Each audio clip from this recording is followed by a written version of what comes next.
Tahina or tahini? What on earth is it, where do you use it, and how do you make it? These are all questions you probably have and I think I can answer for you. If you're new here, I'm Obi, and I want to get you cooking amazing Middle Eastern food at home. This is the first episode of my new series, The Middle Eastern Pantry, in which I'll be answering your burning questions on common Middle Eastern pantry staples and showing you how to make or use them. In today's episode, we'll be discussing tahina, a paste made from sesame seeds that's used in many Middle Eastern foods. So what is tahina?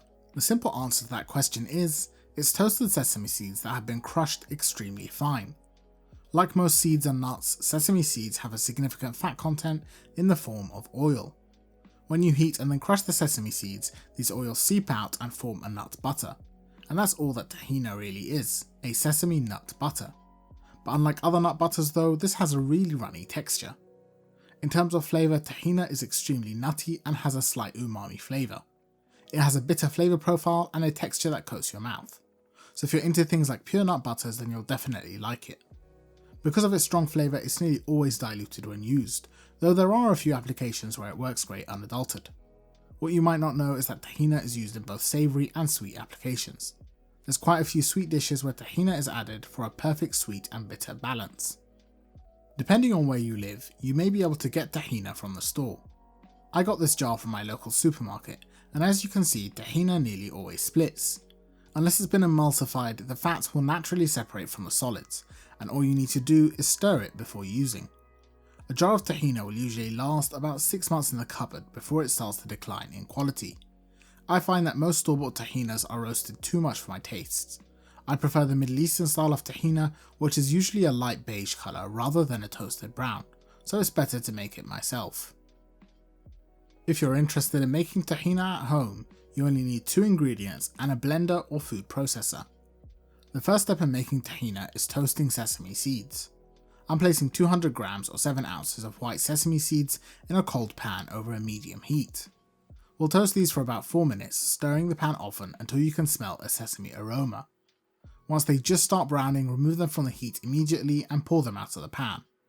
It's very important you don't over toast your sesame.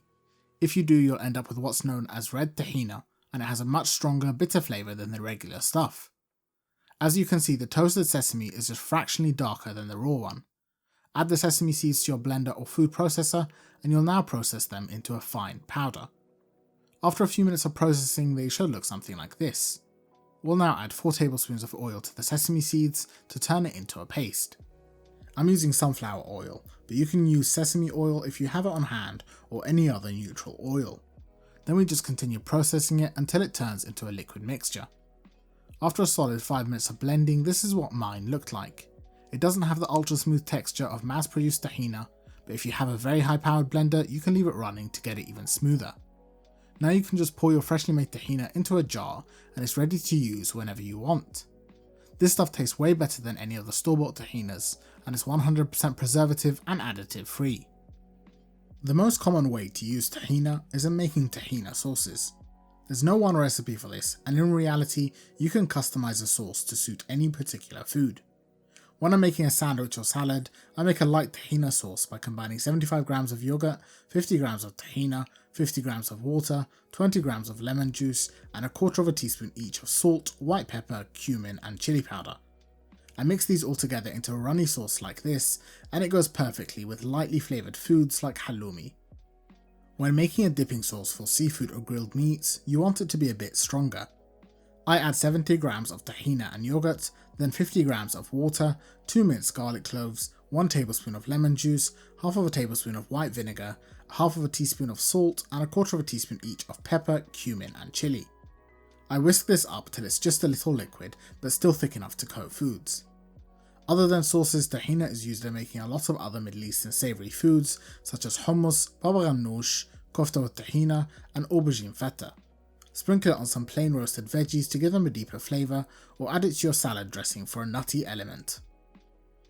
In terms of sweet foods, you'll probably recognise the flavour of tahina from halawa or halva. If you haven't tried halawa before, it's basically a mixture of tahina, sugar, and sometimes nuts.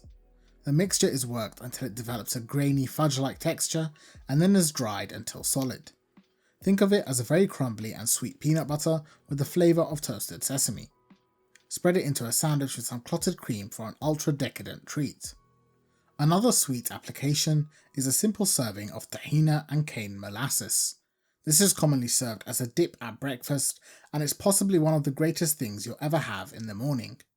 Try using tahina and honey if you can't find any molasses, or just drizzle it onto some slices of fruit for a quick snack. Of course, there's also a vast number of pastries and baked goods that utilise tahina for a sweet and bitter balance. If you're looking to add some nuttiness to your dishes or introduce a complex bitter element to your dessert, you should definitely give tahina a try. Let me know if you make it and tell me what your favourite uses for tahina are. If you want to see a specific ingredient on the Middle Eastern Pantry in the future, then drop me a comment and don't forget to like this video. Thanks to our Patreon sponsors for making this video possible, and I'll see you soon in the next recipe.